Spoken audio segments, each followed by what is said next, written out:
কৃষ্ণ প্রভুর গ্রেফতারি নিয়ে অগ্নিগর্ভ বাংলাদেশ, পাশাপাশি সে দেশের সংখ্যালঘুদের ওপরেও লাগাতার নির্যাতন চালানো হচ্ছে বলে অভিযোগ। বাংলাদেশে সংখ্যালঘুদের ওপর চলা এই ধারাবাহিক অত্যাচারের বিরুদ্ধে বিশ্বজুড়ে প্রতিবাদের ঝড় উঠেছে।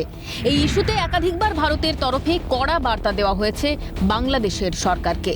যদিও বিষয়টি নিয়ে কোনো হেলদোল নেই ইউনূসের নেতৃত্বাধীন অন্তর্বর্তী সরকারের। এবার এই ইস্যুতে সরব হলেন দিল্লির জামা মসজিদের শাহী ইমাম সৈয়দ আহমেদ বুখারী। মঙ্গলবার বিষয়টি নিয়ে বাংলাদেশের অন্তর্বর্তী সরকারের প্রধান মোহাম্মদ ইউনূসকে চিঠি লেখেন শাহী ইমাম। চিঠিতে তিনি উল্লেখ করেছেন, বাংলাদেশে হাসিনা সরকারের পতন সেটা পড়শি দেশের অভ্যন্তরীণ বিষয়।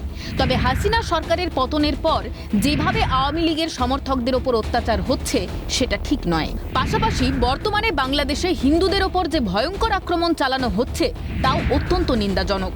এগুলি অবিলম্বে বন্ধ হওয়া দরকার।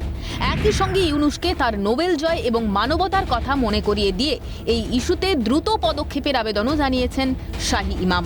বাংলাদেশের অন্তর্বর্তী সরকারের আমলে যেভাবে সে দেশে নৈরাজ্যের বাতাবরণ তৈরি হয়েছে তা নিয়ে নানা মহলে উদ্বেগ দেখা দিয়েছে। আন্তর্জাতিক সম্পর্ক বিশেষজ্ঞ রাজকুমার কোঠারির মতে, রাষ্ট্রসংঘের নিরাপত্তা পরিষদে এই বিষয়ে প্রস্তাব পাশ করানো গেলে বাংলাদেশের ওপর চাপ দেওয়া যাবে। এমতাবস্থায় আমার মনে হয় ভারত সরকার এবং পৃথিবীর একাধিক গুরুত্বপূর্ণ রাষ্ট্র, তার মধ্যে ব্রিটেন রয়েছে, মার্কিন যুক্তরাষ্ট্র রয়েছে, সবাই মিলে জাতিপুঞ্জে একটা নিরাপত্তা পরিষদের একটা এমার্জেন্সি বৈঠক ডাকতে পারেন এবং সেই বৈঠকে বাংলাদেশ পরিস্থিতি নিয়ে আলোচনা করে একটা প্রস্তাব, রেজলিউশন যেটাকে বলি আমরা, সেই প্রস্তাব পালিত হলে তারপরে বোধ হয় বাংলাদেশের উপরে আমরা চাপটা সঠিকভাবে বাড়াতে পারবো। আন্তর্জাতিক সম্পর্ক বিশেষজ্ঞ ইমন কল্যাণ লাহিড়ীর দাবি, বাংলাদেশে মানবাধিকার লঙ্ঘিত হচ্ছে।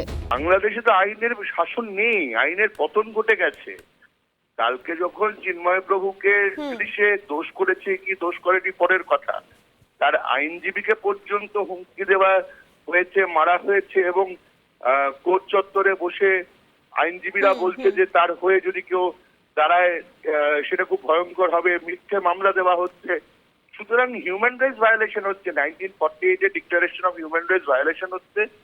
এটা খুব ভয়ঙ্কর এবং এটা বুঝে রাখা দরকার যে ইউনূস কিন্তু এরকম ইন্টারিম সরকার চালাতে পারে না বাংলাদেশের বর্তমান সংবিধান অনুযায়ী। বাংলাদেশের বর্তমান পরিস্থিতি নিয়ে উঠছে একাধিক প্রশ্ন। দেশটির নিয়ন্ত্রণ কি চলে গিয়েছে মৌলবাদীদের হাতে? সেজন্যই কি সংখ্যালঘুদের ওপর একের পর এক আক্রমণ হলেও নীরব দর্শকের ভূমিকা পালন করছে প্রশাসন? এই ব্যর্থতার দায় কার? প্রশ্ন আন্তর্জাতিক মহলের। ইন্দ্রাণী দাশগুপ্তের রিপোর্ট, ক্যালকাটা নিউজ।